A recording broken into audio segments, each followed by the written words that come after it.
Hello to our online audience. Thank you for joining us tonight for the Tompkins County Office of Human Rights annual Martin Luther King Jr. program.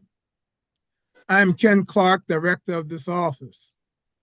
As we pay tribute to Dr. King during the week of the national holiday in his honor, we also want to acknowledge his two trips to Ithaca on November 13th, 1960, when he preached at Sage Chapel at Cornell the Sunday after the election of John F. Kennedy as the nation's 35th president, and on April 14th, 1961 at Cornell's Bailey Hall.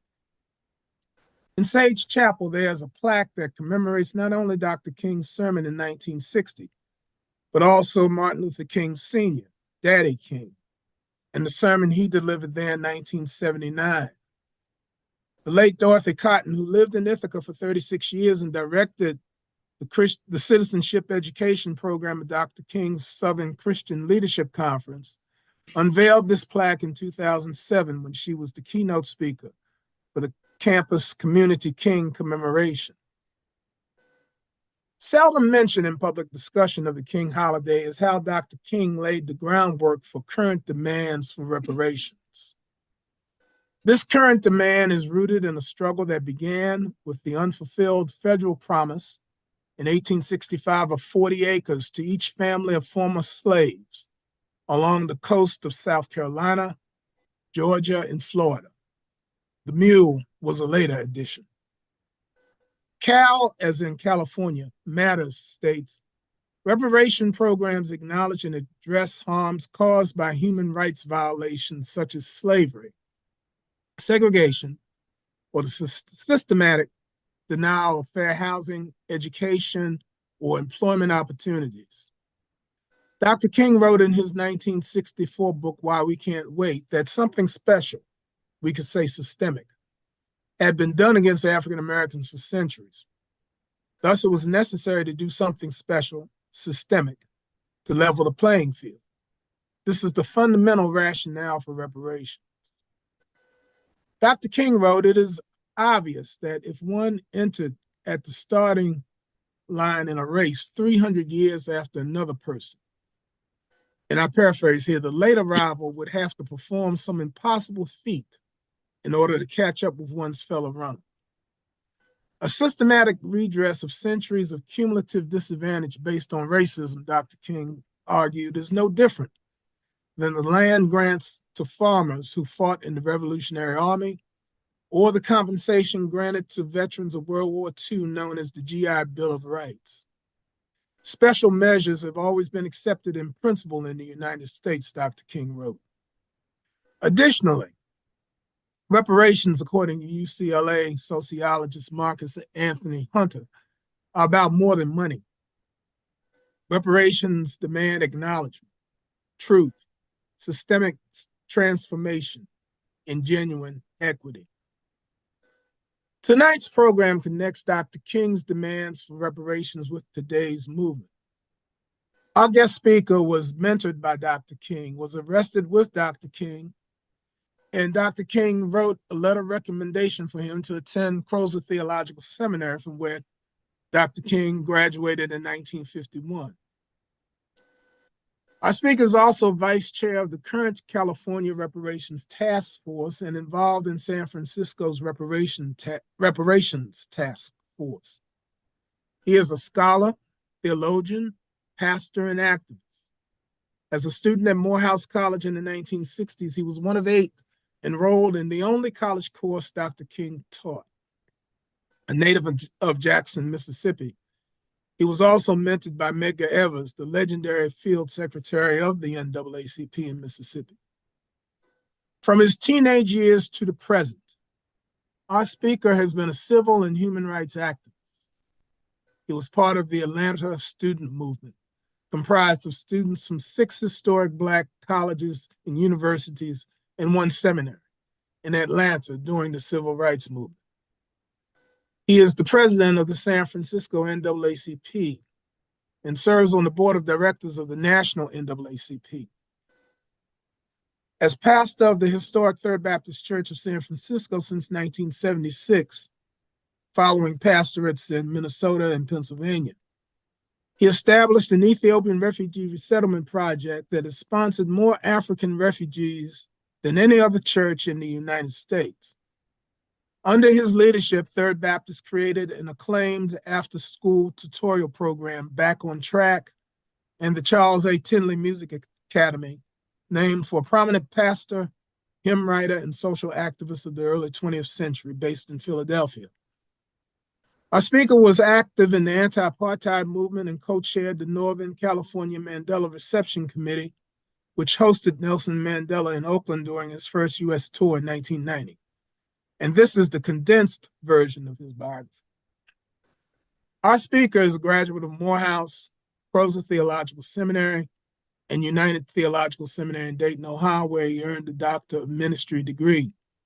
I had the honor of working with him for 3.5 years at Third Baptist, first with Ethiopian refugees and then as assistant pastor. He has been for nearly 4 decades an invaluable and beloved mentor and good friend. So I welcome to Ithaca by way of Zoom, the Reverend Dr. Amos C. Brown Sr., our speaker for the evening. Thank you, Dr. Clark, for that very generous and kind introduction.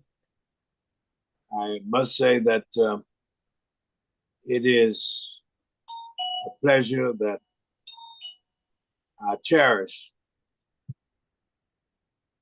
being with you to have conversation with your audience and to witness the great work that you are doing, serving as a servant for the Human Rights Commission of Clark County. You know, in 1960, when we sat down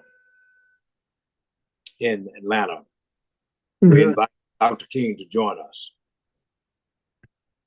Presidents of our AU colleges heard that we were about to do what had been done in Oklahoma City, Oklahoma. Let me say parenthetically here that the student movement did not begin in Greensboro in 1960. That's the pop presentation of the American press.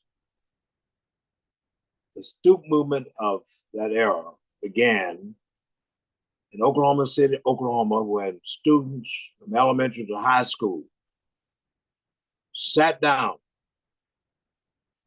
under the leadership of the Oklahoma City Youth Council, headed by Ms. Barbara Posey, and the able counsel of the advisor, Ms. Clara Looper, the late Clara Looper.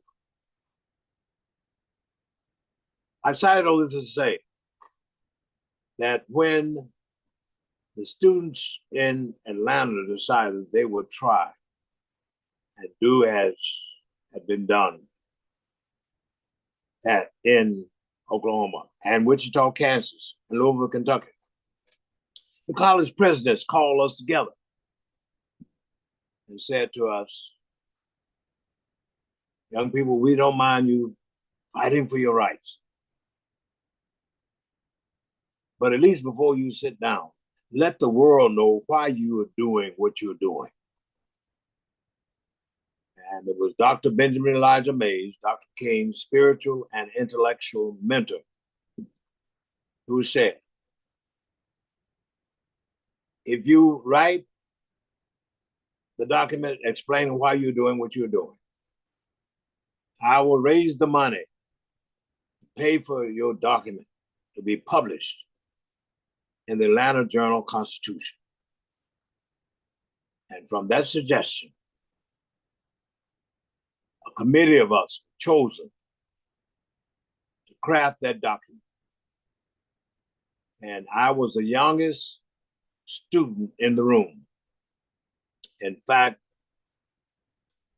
Marion Wright Elderman, who's still living, the founder of the Children's Defense Fund and that famous program, Freedom School, that has helped many young people improve on their academic performance in urban communities all over this country. she wrote in her memoirs who was in that room. Lonnie King, not a relative of Dr. King, but a member of Ebenezer Church.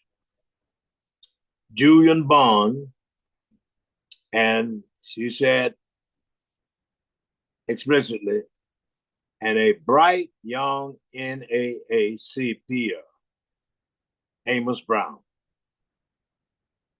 I was the national chairman of the Youth Work Committee of the NAACP.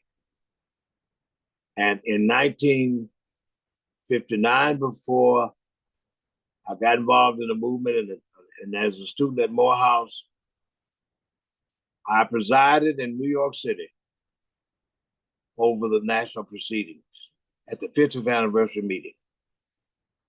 And at that meeting, there was a young man from Greensboro, North Carolina, named Zella Blair, who heard Barbara Posey, Claire Luper, and those 40 plus students who came on that bus to that meeting tell of their successes. And after Mr. Blair heard about their victories in Oklahoma City, he left that national meeting to go to Greensboro as an entering freshman at A&T. And that fall, he tried to get students to follow him, but they were scared. They didn't move. However, it was on February the 1st, 1960, that he got 3 others to go and sit down with him. I cite all of this history for your audience to say that we ought to join the movement that I have inaugurated here in San Francisco of literacy, of the movement of being literate about the evils of enslavement, since Ms. Nikki Haley and others have exhibited their lack of knowledge. And since Mr. DeSantis down there in Florida has intentionally played to the gallery and has played racialized politics and come up with the notion that certain books should be banned. Well, to counteract that, I'm still on the battlefield.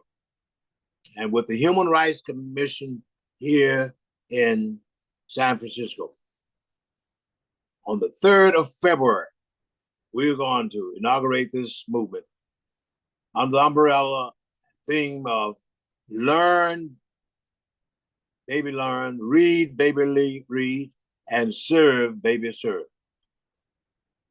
But for you, Dr. Clark, to be leading us in this conversation under the umbrella of the Human Rights Commission, I go back to my point of saying that the students in Atlanta, before we sat down with Dr. King, wrote a document. It was not an appeal on civil rights for Black people, but that document was entitled An Appeal on Human Rights. Human rights. And that underscores that basically and fundamentally, Black people in the struggle who've done so much have never been narrow, provincial, or nationalistic. We've been concerned about human rights, those basic rights, the education, those basic rights, the health care, those basic rights for us to have opportunities for economic empowerment, those basic rights for housing, those basic rights for us even to have our historical enclaves, where we will have our watering hole and celebrate our heritage and our history. So again, I applaud you for what you're doing as an executive in the Human Rights Commission. And I wish that more cities, more politicians, and more individuals, and definitely more churches and spiritual communities would see that their main objective ought to be to always treat every human being as one having dignity and deserving of respect. And that's what any human rights commission that's worth its salt does. But that's what Dr. King was concerned about too. Well, you know, when he was studying for his PhD up at Boston University under Dr. Brightman, he was introduced to the notion and the idea of personalism. What is personalism? Every person, regardless of how different he or she might be, is entitled to being respected as a person. Remember John Stein that said, I wonder how many people in my lifetime have I just looked at, but I did not see. I did not see. And in America, your descendant, my descendant, all Black descendants from Mother Africa were looked at as being tools to build the economy of this nation. We were looked at to be servants for 246 years. And that was done through public policy. And indeed, we ought to all tell the truth and exclaim to the high heavens, the Civil War was about slavery. It was about whether or not this nation would just look at us as tools to make cotton king, or whether or not we would be seen as human beings. That's what it's all about. And that's what we ought to be about if we're going to save the soul of this nation. So there's too much division today, too many alternative facts, too many lies being told to justify a system that celebrates the humanity, the personhood of certain folks because of their skin tone, because of their gender, because of their religion. But thank God that Dr. King did not commit that sin of not seeing every human being as being a person created in the image of God.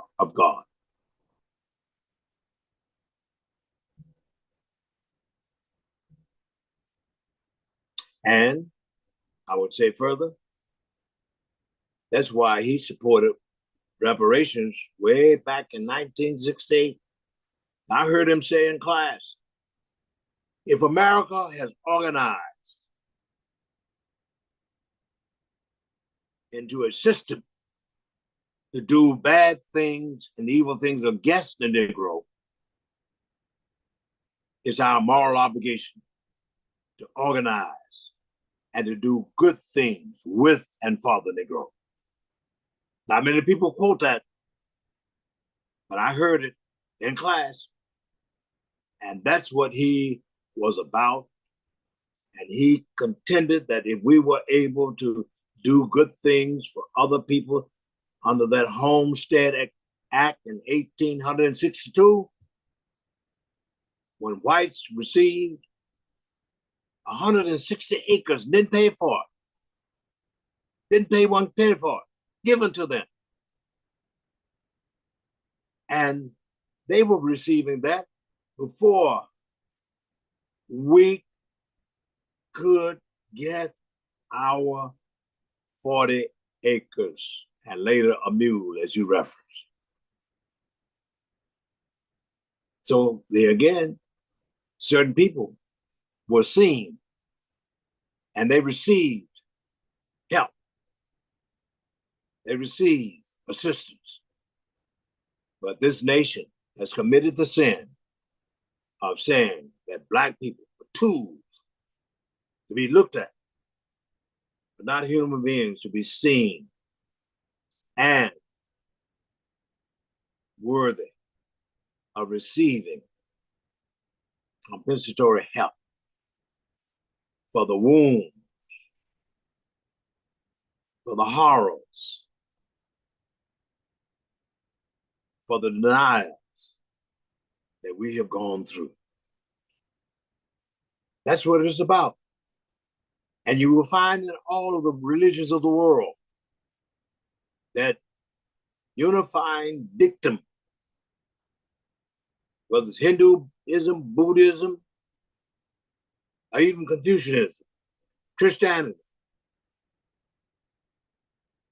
do unto others as you would have them do unto you. And if you wouldn't want to be a slave, why should Black folks have been slaves? If you don't like being discriminated against, why discriminate against Black people? And let me say also, parenthetically, we need to stop quoting Dr. King out of context as a pretext for our mess and our biased opinions. For example, you hear a whole lot of people harping on, well, didn't Dr. King say we should be judged by content of our character, not the color of our skin? Yes, he did say that, but you ought to put it in right context. What Dr. King was saying, enslavement and racism meant that when you make a judgment, it says you make a decision. That's what it means when you make a judgment. That's what it's talking about. And the judgment was made that Black people were not human because we were stacked in those slave ships like sardines in a can. And if anyone goes to Cape Coast Castle, as I've gone many times, or Elmina, and you see where our ancestors were stacked down in dungeons. And at Cape Coast Castle, they even had the gall to build an ornate chapel on top of that castle, but down in the dungeon. People could not for 40 days or more before being put on ships were stacked in there like sardines, I repeat, in a can, and they couldn't even go out to relieve themselves. They was there, sleeping in, walking in, human waste, blood, that you could smell still, the stench, and imagine the inhumane treatment that our ancestors received. And then it was about 4 to 5 months over the Atlantic Passage, taken away from their familiar territory and forced to be in this country. I repeat, 246 years, and total with that world slave trade for 400 years. So I think we made the case. Now I'm ready for dialogue and conversation. But Dr. King would support, if he were here, reparations. And if people are really practicing followers of Jesus, not Christianity, we've done a whole lot of evil things in the name of religion. Even one of those slave ships was named Jesus. But if you're a follower of Jesus, who had a love ethic, practice, and then just shed some blood on Calvary for one's individual sins, but he was nailed to that cross because he was a revolutionary, and he upset the economic system of the Greco-Roman government and culture. And Jesus lived in the hood. Nazareth was a hood. But you remember what Nathaniel said when he heard that the other disciples had met Jesus? He said, can any good thing come out of Nazareth? So we got to look at the citizen layman, the real life situation, and stop over spiritualizing our faith tradition. Following Jesus at best means to deal with the here and now. And you see that, you hear that. In Luke 4, it was about liberation. And then when it came to the situation with that man, Zacchaeus, that short man who got religion, but his religion was not one-eyed or one wing. Two eyes religion, two-winged religion. It was personal and social. Why? Because when Jesus said to Zacchaeus, salvation has come to your house this night, what did he do? He put some social justice and reparations into his religiosity. He said, Lord, if I have been crooked enough so much, in essence, this is what he said, to have overcharged people for taxes, taking advantage of the poor. What did he say? He's going to pay back fourfold. Fourfold. It's in the book. Very explicit. But the horror and the hurt and the harm to our spirituality is that we skip over all of that. And we end up with this rugged individualism, with this nationalism, with this narrow provincial view of the world and others, that we would say to Black folks, you don't deserve reparations. So get out of the way. We didn't say that. And the Jews, unfortunately, were thrown into concentration camps. 6 million of them went to their deaths. We didn't say that when it came to the Japanese. They put in these concentration camps out here in the West. And let me say parenthetically that Dr. Howard Washington Thurman, whom you mentioned earlier, along with Dr. Fish from San Francisco State University, back in the 1940s, organized the first interfaith interracial church in this nation, built on the ethic of Jesus. And it was called the Church, Fellowship Church of All People. And it's still in operation here. But Dr. Howard Thurman came from that tradition of personalism. And he wrote that definitive book, Jesus and the Disinherited. Talked about how Jesus was concerned about those who were marginalized, those who were locked out, looked over, left behind. And essentially, that's what reparation is about, because the historical record does confirm that the Civil War was about enslavement. Even the Southern Baptist Convention was founded in 1844 at Augusta, Georgia. Why? Because a split ensued of the Baptists in America. And those Southern Baptists, same denominational body that founded Southern Seminary in Louisville, Kentucky. And even about a year ago, the leadership of that school refused to put a significant plaque up acknowledging that the chapel at Southern Seminary was built by slaves, and and monies were raised to build it by selling slaves. So we have a lot to atone for, to confess for, and to pay up. Dr. King at that March on Washington talking about that bounce check. Let me say, when you talk about reparation, it's not just about money. There may be a part of it, a reasonable amount, a negotiated amount. But from day one, reparations for Blacks in this country was about land. But when those 20 Black preachers met in the hotel room, Gerald Sherman, Secretary of War Stanton. Gerald Sherman asked Reverend Garrison Frazier, a Baptist preacher. Let me say this. We got to stop generalizing on Baptist preachers. We do have a head that's used for more than a hat rack.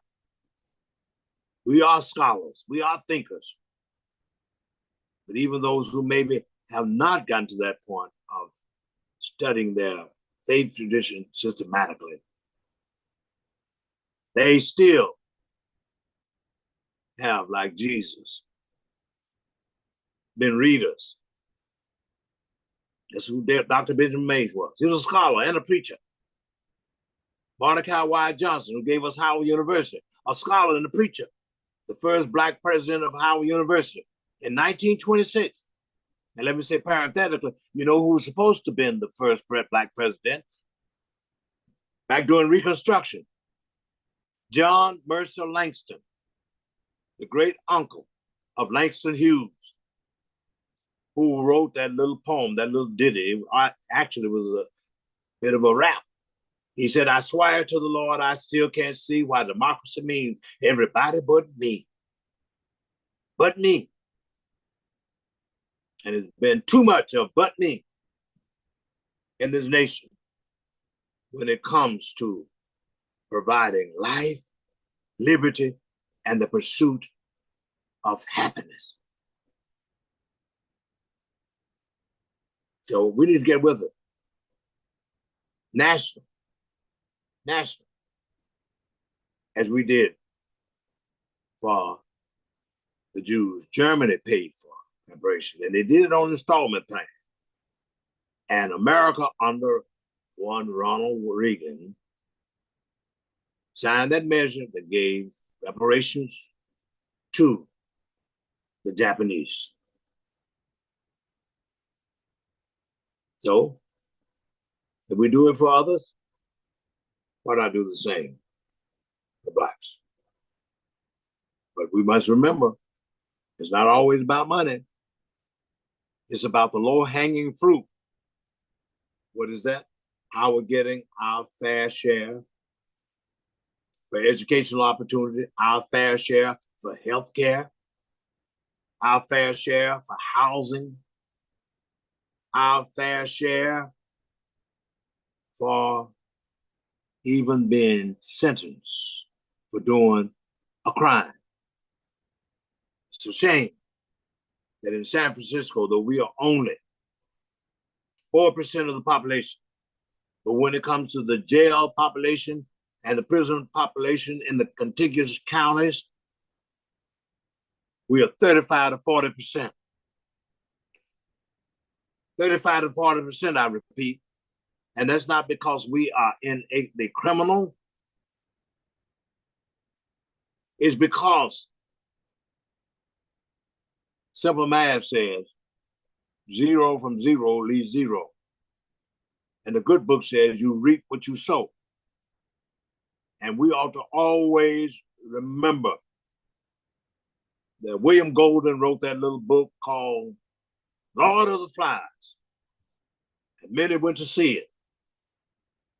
The long short of it is, those British choir boys, those British boys were on a plane that crashed in the South Pacific. The pilots were killed instantly. The boys survived. But the longer that they stayed on that island by themselves, away from civilized support of civilization, they devolved to becoming savages, and destroying each other and worshiping the head of that pig.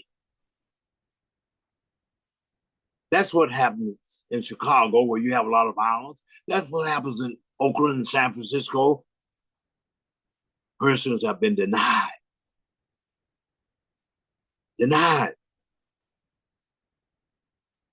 their rights to a job, to education, to health care. And once, I repeat, like Brother Zacchaeus, if you wronged anyone and the facts are given, you got to pay your sin bill. So that's it, Brother Clark, and our audience. Now, if there is ample time for conversation, we'd be delighted to extend our time in talking with each other. Okay. Okay. Well, thank you, Dr. Brown, for this just excellent treatment of Dr. King and the case for reparations. I reiterate, as you said, encourage our audience to submit your questions through the chat function on YouTube. We will receive them and read them to Dr. Brown. But one question that I have, I think to start off as we wait for participants, what would you say is most misunderstood about reparations? I think one immediate thing is that many are not aware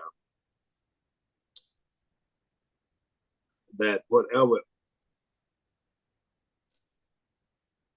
reparations that have been done in America is done under the leadership umbrella of the national government. Mm-hmm. The national government. In Germany, it was the German government. Mm-hmm. America, it was the American government. As I said earlier, under Ronald Reagan. Mm-hmm. Now, Dr. Clark, that's not to say that local municipalities, states have not been guilty of creating public policies, public policies that have been, to use the words of Dr. King, worked against the Negro. In many of these urban communities, you have the so-called program, urban renewal. Not about urban renewal for the most part. It was about black removal. That was done by vote of city councils, boards of supervisors. So their hands are dirty. And they need to wash their sins away. And you make amends and wash it by, I repeat, a form of repair, and that's reparations. So I think we need to get the point over. It's not enough for Evanston to be considered a form of reparation. They're just paying back for public policy measures that they instituted. But when you talk about what was technically the sin committed by this nation, it was enslavement. No one but black people have gone through the horrific experience of enslavement. Don't say anything about lynchings. In Mississippi, my home state, since 1882 up until 1968, there were 581 lynchings that were recorded. Recorded. There were others never written in the books. Go to the state of Georgia. A black woman who was 8 months pregnant. Mary Turner. What happened? Well, she spoke up because her husband was accused of a crime that he was not guilty of and was lynched. They went and got her. and strung up on a tree, threw gasoline on her, set her afire, and they got knives, Klan members, and ripped her stomach open,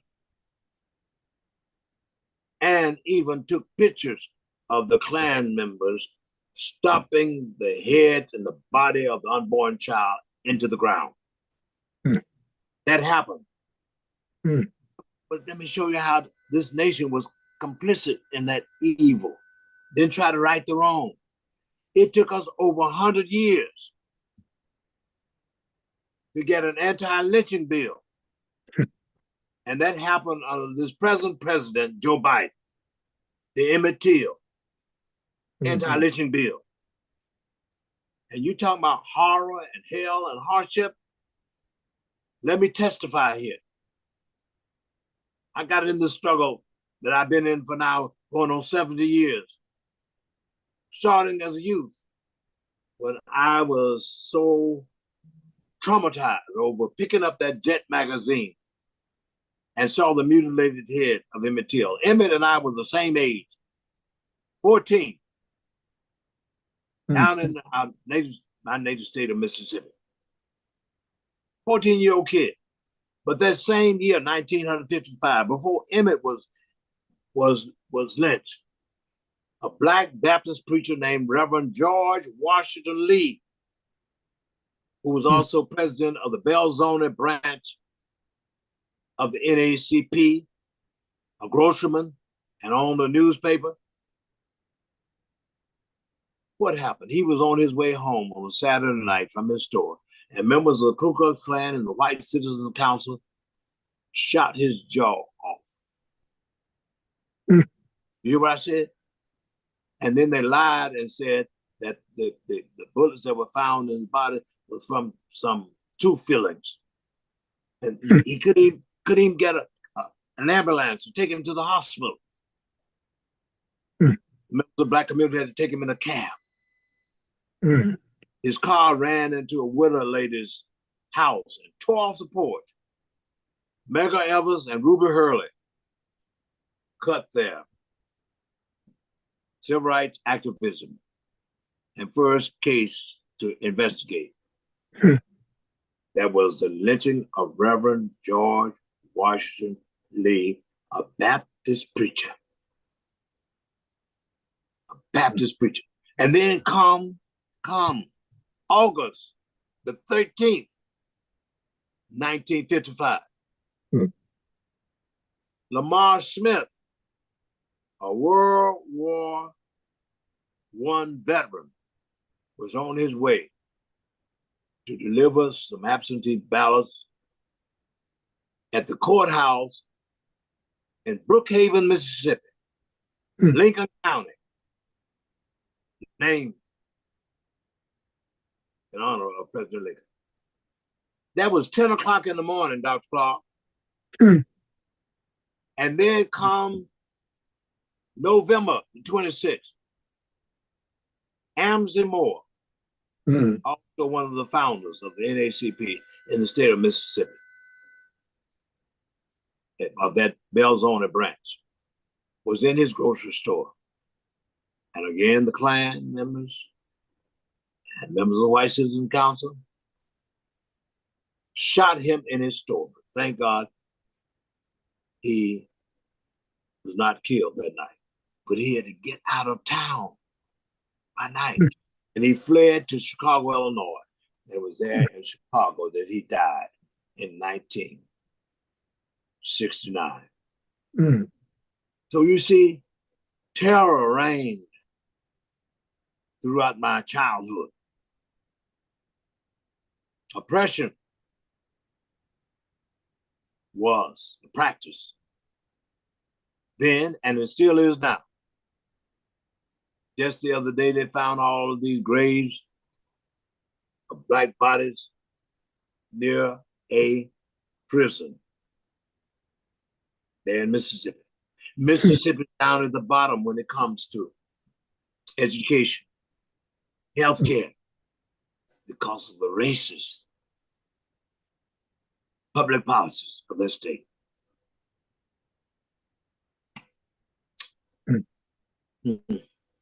So I go back to my point. You put people in that kind of a social setting, you get violence, you get destruction. And America will not remain land between the home of the brave. Will not last.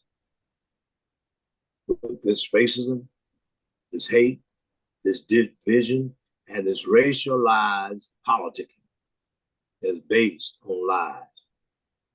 Jesus said, and ye shall know the truth, and the truth shall set you free. Whenever you go into a court, you swear that you're going to tell the truth and nothing but the truth. So help you God. And yet we are in a nation where one man, number 45, has told so many untruths that you can't count them all. And persons are being intimidated now. Judges, that's violence. That does not represent personalism. That's barbaric. That is ignorant and downright evil. And as Dr. Samuel DeWitt Proctor said, what is evil? Evil is the absence of the good and not a good thing for everybody not to have health care. It's not a good thing for our children not to have college education. It's not a good thing for children to go to school carrying pistols. It's not a good thing for people to be mentally on edge because the government, policymakers refuse to put some we-ness into our human existence. Mm-hmm. We got the economist thing of them against us, us against them. But at the end of the day, we all came from one blood, as Acts 17th chapter says. And if you don't believe it, get sick and need some blood. Your blood type is A or O. And somebody else comes along and needs your blood. They need some blood. Mm-hmm. If you refuse to take that blood because of the external features of skin tone and color, you'd be dead on arrival. And the paleontologists said we all came from Mother Africa in the Rift Valley. Where's the Rift Valley? Kenya and Ethiopia. Where are Kenya and Ethiopia, I repeat? In Africa. But as we migrated around this crusted earth, wherever we stopped along a bank or river and created what you call culture. What is culture? Different ways of doing things. But when we left home, we failed to do what my mother always told me when I left home. Amos, behave. Don't take nothing that doesn't belong to you. Don't ask people for anything if you went to their house. Let them offer it to you. And be kind to everybody. But we've lost our manners in America. What little we did have. And it's time that we teach our children this oneness of our humanity and stop this nonsense. It's insane. There's one question for you in the chat from Diane Cohen. She says, thank you, Dr. Brown, for being here tonight and for your lifetime of work and commitment. Are there any good examples of programs you are aware of to help engage and develop young Black leaders? Yes. I put the top of the list. I went to Mr. Evans, told him how upset I was seeing that mutilated head of Emmett Till. He said to me, Amos, I understand how you feel. You're upset, you're hurt, you're angry, but let's be smart and strategic. Why not let's organize a youth council Hmm. so that you and your young friends will be able to fight this evil of race and injustice in a strategic, smart way. And I organized the first youth council in the state of Mississippi in 1955. 1955. And then that spring of 1956, Mr. Evers asked if I could ride along with him to the National Convention of NAACP, the 47th annual meeting. You know where the meeting was? Here in San Francisco. It's the first time I had been in the West. I was 15 years old.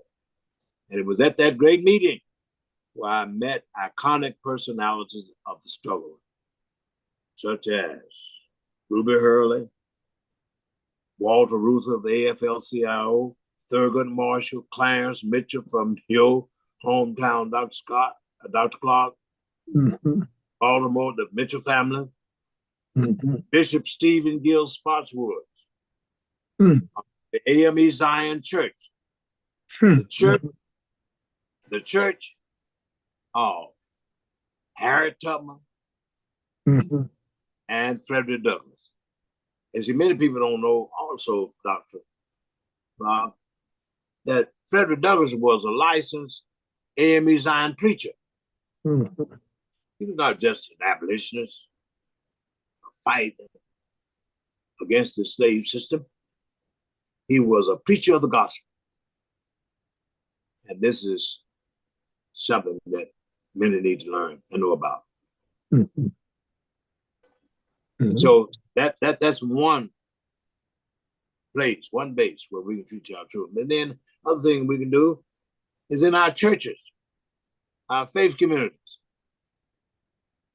We need to have rituals of remembrances where young people will be able to receive quality,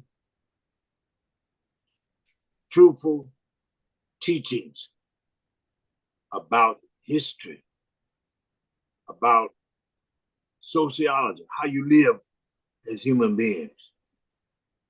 We can do it. In addition to deal with the spiritual piece, we got to deal with the social. Mm-hmm. In our Sunday schools, in our youth groups, in the churches, and spiritual communities, Mm-hmm. we can make that a platform. But the one basic place where we need to do it is in the family, Mm-hmm. wherever it is, whatever construct it might be. We need to sit down and have rituals of remembrance with our children.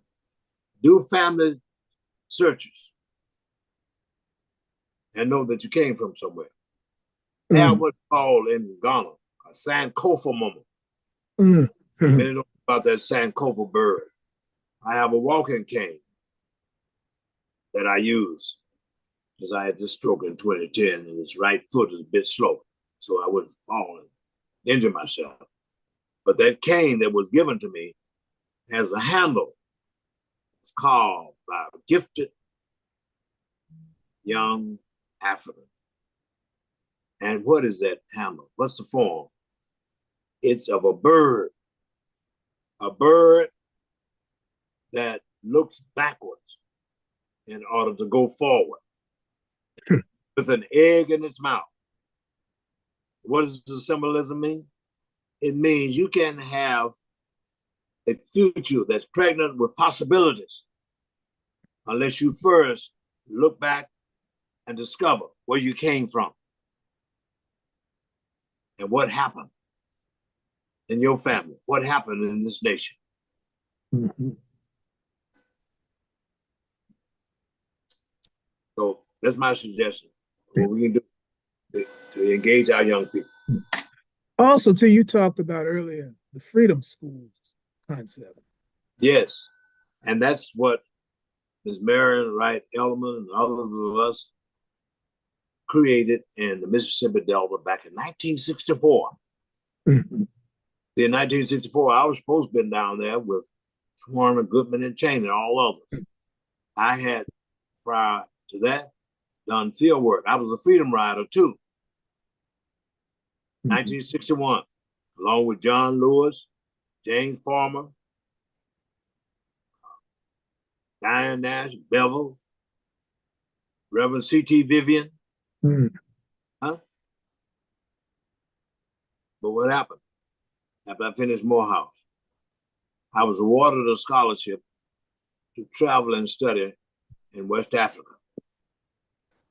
And I was given that scholarship to travel and study on that program, along with many other students, black and white from America, who spent the summer, 2.5 months, traveling and studying and building friendship and bridges of cultural exchange on the west coast of Africa and then over to Ethiopia too. And so I went to Africa. And that's the only reason why I was not down in Mississippi. Where Warner, Goodman, and Cheney, 2 Jews and 1 black, were murdered because, why? They were working to register people to vote. And all of those other persons whom I cited, Reverend George Washington Lee, Lamar Smith, Amson Moore. Do you know why they were shot? Because they would not take their names off the voting list in the state of Mississippi. Terror was used to disenfranchise our people.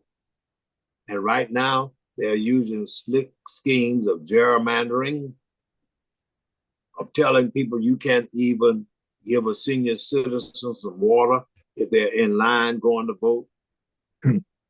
You see, we have not changed our evil ways when it comes to making sure that there's justice and enfranchisement for all and freedom of opportunity, equal opportunity rather, for all in this nation.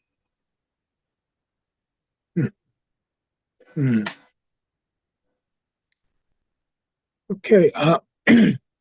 Also, too, there is, isn't it like a current manifestation of freedom schools as well, kind of inspired by the original model? Yes. What happened? Thanks for making that, Dr. Clark. You see, the original purpose of the freedom schools in the Mississippi Delta was to enfranchise blacks. What happened? Bevel and all the others, Diane Nash, C.D. Vision, we discovered that our people, unfortunately, were denied educational opportunity. They did not have the wherewithal to read. Right. So, Marion Wright Elman, Julian Bond, and others of us, I repeat, opened up these schools. They call them freedom schools. Remember, Dr. King also said, the shortest route to freedom is the voting booth. The voting booth. Let me say parenthetically here, we need to get everybody registered to vote for this election in November of 2024. If we don't, this democratic republic, like ancient Rome, will go under. And if you don't believe it, read that book, The Rise and Fall of the Roman Empire. You will discover some eerie parallels. You had the filthy rich up at the top. And we've been talking about the 2%. Many don't pay taxes. That's the privileged crowd. The privileged crowd.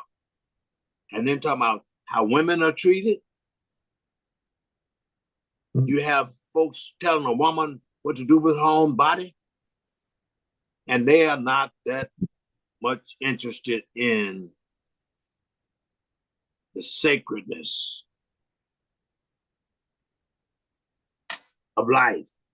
If they were, they would not be supporting capital punishment and a war at the drop of a hat. This whole thing about abortion is a numbers game. And you don't believe it? Read Edward Ross's book, peace.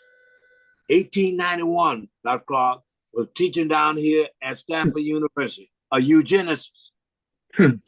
He's the one who coined the phrase racial suicide. And it's in that book. It's in that book entitled The Death of Satan by Andrew Del Banco, Delbanco, who's a great sociologist up at Columbia University. But way back in about 1985, you know what he was treating it in that book? This rat race and this numbers game that was created and suggesting that white women should have 4 to 6 babies, or else they would be outnumbered by the Jews, by the blacks, by the browns, and by the yellows. It was a numbers game. Instead of preaching about people treating each other with kindness, regardless of their race. And they created this notion of white entitlement and white superiority and inferiority of other people to stay in power. But Jesus taught you use power, you use ability to help somebody, not to lord over somebody, not to be in charge or dominate somebody, but to help everybody be better persons. Better persons. Yeah.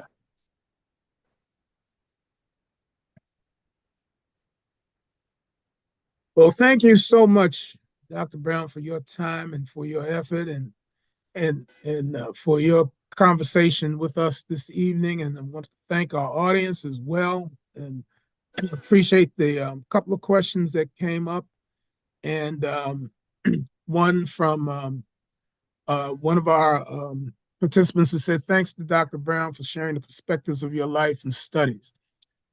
And so we want to thank you all for joining us this evening, and hope that you have a good evening, and that you will be inspired by what you've heard tonight as we go forward to uphold and affirm the human rights of all people. So thank you again for coming, and we wish you a good evening.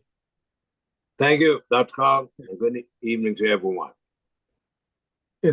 And Doc, I will be back in touch with you because I need to get some